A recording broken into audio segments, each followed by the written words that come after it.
Hoće, kako da ne. Njegovom komandom. Kad ni do sad nije bilo pod komandom njegovom Bogotino, samo ostavalo je to njem. Radili su mu iza leđa dosta. I to dosta. Radili su mu iza leđa dosta. Sve ti što je držao su mi dali. Reaguj baba, diraju ti sin i snaha Mila. Čuješ li ti ovo? Ili ovo kuća. Moja, tvoja, ono... Mi ne znamo što se sve dešava, bre. A ne jedna država. Milo sve zna što se dešava. Ajde, to je rađeno iza leđa, sve iza žita, ispod žita.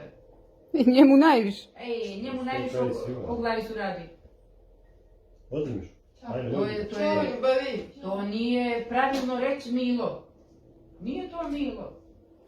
Najmanje krivice njegove. Sve je kriva ova bagra okolo. Ljudi oko njega, te možda ima povjerenja. A to mi sigurno znamo ko je kriv. A to je normalno. Bravo, mi smo držali sviću da znamo. Pa ja velim, evo sutra, ko će biti na vlast? Kogod bude od četnika.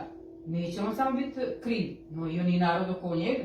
Ja na to je Samo da ti kažem, Sigo, Milu i do Mila 30 godina je dato mogućnost i ovaj narod iša za njim bez daha. To je bilo loše. Bez daha i sad To je bilo loše narodu. Pa, Bogu mi imalo i strane gdje je bilo loše. A, da kao, ali nije bilo ništa loše, Bogu. A nije, mi se Ja bi zadovoljavamo voljela, sa ja mrvicama, bi nama je dobro voljela. da nam je mirno. Ja bi voljela da je mira i po sad. Jeste, ali nije samo mir u pitanju. Šta je dao ovo našem narodu? Šta je dao našem narodu? Ništa mu nije dao. Živjeli smo dobro što... Živjeli smo kako smo se snalazili i morali. Pa, čovjek je tako lindiran. Nije Da ti to ovi neće dat sad?